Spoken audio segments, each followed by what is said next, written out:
അലി റളിയല്ലാഹു തആല കല്യാണം കഴിച്ചു കൊണ്ടുവന്നപ്പോ ഉമ്മയോട് പറഞ്ഞു, ഫാത്തിമ ബിൻതു അസദ് റളിയല്ലാഹു അൻഹയോട്, ഭാര്യയായ ഫാത്തിമ ബിൻതു മുഹമ്മദ് സ്വല്ലല്ലാഹു അലൈഹി വസല്ലം. രണ്ട് ഫാത്തിമയാണ്, ഉമ്മയും ഫാത്തിമയാണ്, ഭാര്യയുടെ പേരും ഫാത്തിമയാണ്. ഉമ്മയോട് പറഞ്ഞു, ഉമ്മ പിന്നെ ഫാത്തിമയെ കല്യാണം കഴിച്ചിരിക്കുകയാണ്, അതുകൊണ്ട് ഉമ്മ വെള്ളം ഞാൻ കൊണ്ടുവരും, ചുമന്നു കൊണ്ടുവരും കേട്ടോ. വെള്ളം വീട്ടിലേക്ക് എത്തിക്കുന്ന എന്റെ ജോലിയാണ്. ഗോതമ്പ് ഞാൻ കൊണ്ടുവരും, ഉമ്മ എന്ത് ചെയ്യണം, അത് പൊടിക്കണം.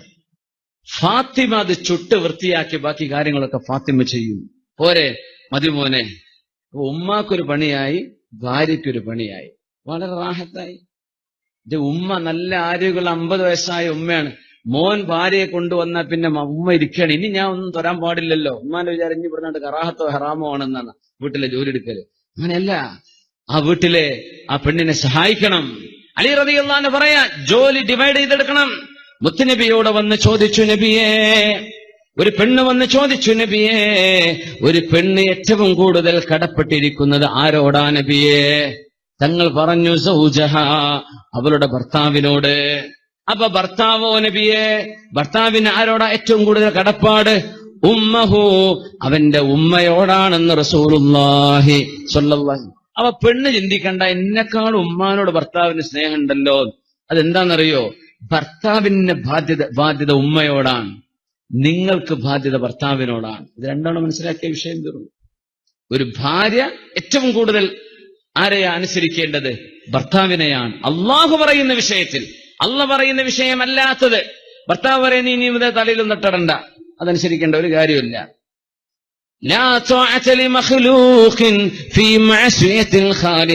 സൃഷ്ടാവായ അള്ളാഹുവിനെതിരെ ചെയ്തിട്ട് ഒരാളും ഒരു പടപ്പിനെയും അനുസരിക്കേണ്ടതില്ല. അത് ഇസ്ലാമിന്റെ ഖായിദയാണ്. അള്ളാഹുവിന് സൃഷ്ടാവിനെതിരായിട്ടൊരു സൃഷ്ടിക്ക് അനുസരണം വേണോ? വേണ്ട. അങ്ങനെയാണ് അള്ളാഹുവിന് ഇഷ്ടപ്പെടുന്ന വിഷയത്തിൽ ഭർത്താവ് ഒരു കാര്യം പറഞ്ഞാൽ ഭർത്താവിനെ അനുസരിക്കേണ്ടത്. മുത്തുനബിയോടൊരു പെണ്ണ് വന്ന് പറഞ്ഞുവല്ലോ, യാ റസൂലല്ലാഹ്, അള്ളാഹുവിന്റെ റസൂലെ, എന്റെ ഭർത്താവ് ദൂരെ കച്ചവടത്തിന് പോയതാണ്. പോകുമ്പോൾ ഒരു കാര്യം പറഞ്ഞിരുന്നു, വീട്ടിൽ നിന്ന് നീ പടിയിറങ്ങരുത് എന്ന്.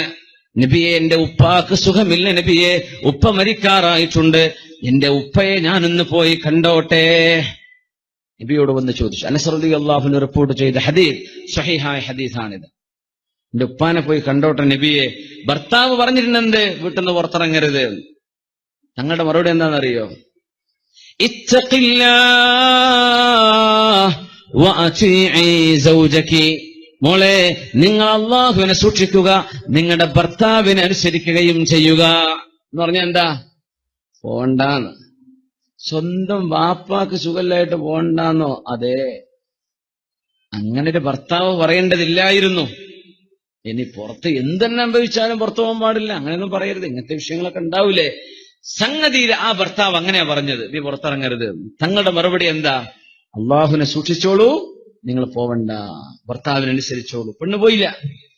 കുറച്ചു ദിവസം കഴിഞ്ഞപ്പോ വന്ന് പറഞ്ഞു, നബിയേ, എന്റെ ഭർത്താവ് വന്നിട്ടില്ല നബിയേ, എന്റെ ഉപ്പയാണെങ്കിൽ മരണപ്പെട്ടു എന്ന വിവരം എനിക്ക് ലഭിച്ചിട്ടുണ്ട് നബിയേ, ഞാൻ എന്റെ ഉപ്പയുടെ ജനാസയെ കാണാൻ പോയിക്കോട്ടെ നബിയേ.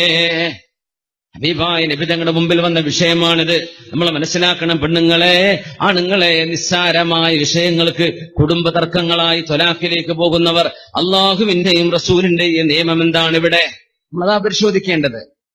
തങ്ങൾ പറഞ്ഞു, ഇത്തഖില്ലാഹ വഅതീഇ സൗജകി, അള്ളാഹുവിനെ ഭയപ്പെടണേ പെണ്ണെ, നിങ്ങളുടെ ഭർത്താവിനെ സൂക്ഷിക്കണേ, ഭർത്താവിനെ അനുസരിക്കണേ, അള്ളാഹുവിനെ സൂക്ഷിക്കണേ. ഇത്തഖില്ലാഹ്, അള്ളാഹുവിനെ ഭയപ്പെടുക സഹോദരി.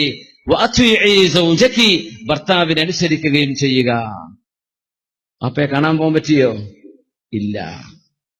നബി ഞങ്ങൾക്ക് വഹി വരാൻ, ഞങ്ങൾക്ക് വഹി വന്നു, നബിയേ, ഗഫറല്ലാഹു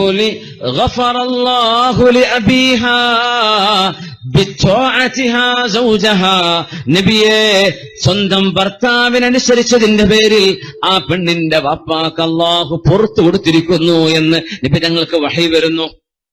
ഭർത്താവിനനുസരിക്കാതെ വാപ്പയെ പോയി കണ്ടു, വാപ്പാക്ക് മഗ്ഫിറത്ത് കിട്ടുമോ? ഇല്ല. മോള് ഭർത്താവിനനുസരിച്ചതിന്റെ പേരിൽ ഈ വാപ്പാക്ക് അള്ളാഹു പുറത്തു കൊടുത്തു എന്ന് വഹീ വരെ അനുബിധങ്ങൾക്ക് സ്വല്ലല്ലാഹു അലൈഹി വസല്ലം. എന്താ പിന്നെ നഷ്ടം? എന്തിനാ പിന്നെ നഷ്ടം? ഒന്നുമില്ലല്ലോ. അയ്യുമംറഅത്തിൻ, ഏതെങ്കിലും ഒരു പെണ്ണ് അത്വഅ ഖംസഹാ, 5 നേരം നിസ്കരിക്കുകയും വഅത്വഅത് സൗജഹാ, തന്റെ ഭർത്താവിനനുസരിക്കുകയും വഹഫിളത് ഫർജഹാ, വ്യഭിചാരം ചെയ്യാതെ സൂക്ഷിക്കുകയും ചെയ്താൽ, അയ്യുമംറഅത്തിൻ സ്വല്ലത് ഖംസഹാ വസാമത് ശഹ്റഹാ വഅത്വഅത് ബഅലഹാ വഹഫിളത് ഫർജഹാ. 4 കാര്യം പെണ്ണുങ്ങൾക്ക് സ്വർഗത്തിൽ പോവാൻ എളുപ്പമാണ്. 5 നേരത്തെ നിസ്കാരവും നോമ്പും, ഹജ്ജ് സക്കാത്ത് ഉള്ളവർ കൊടുക്കണം. നോമ്പും നിസ്കാരവും ഇതല്ലേ സാധാരണഗതിയിൽ എല്ലാവർക്കും വരുന്നത്. ഭർത്താവിനെ അനുസരിക്കുകയും വ്യഭിചാരം ചെയ്യാതെ സൂക്ഷിക്കുകയും ചെയ്താൽ ഖീല ലഹാ, അവളോട് പറയപ്പെടും ഉദ്ഖുലി മിൻ അയ്യബ്വാബിൽ ജന്നത്തി ശിഅതി, സ്വർഗ്ഗത്തിന്റെ ഏത് വാതിലിലൂടെ വേണമെങ്കിലും നിങ്ങൾക്ക് കടക്കാമെന്ന് ആ പെണ്ണിനോട് പറയപ്പെടുമെന്ന് മുത്ത് റസൂലുള്ളാഹി സ്വല്ലല്ലാഹു അലൈഹി വസല്ലം. ഭർത്താവിന് സ്വർഗ്ഗത്തിൽ പോണെങ്കിലേ ഉമ്മാനെ നോക്കണം, വാപ്പാനെ നോക്കണം, പെങ്ങളെ നോക്കണം, ആങ്ങളെ നോക്കണം. അവരൊക്കെ നിരാശ്രയരാണെങ്കിൽ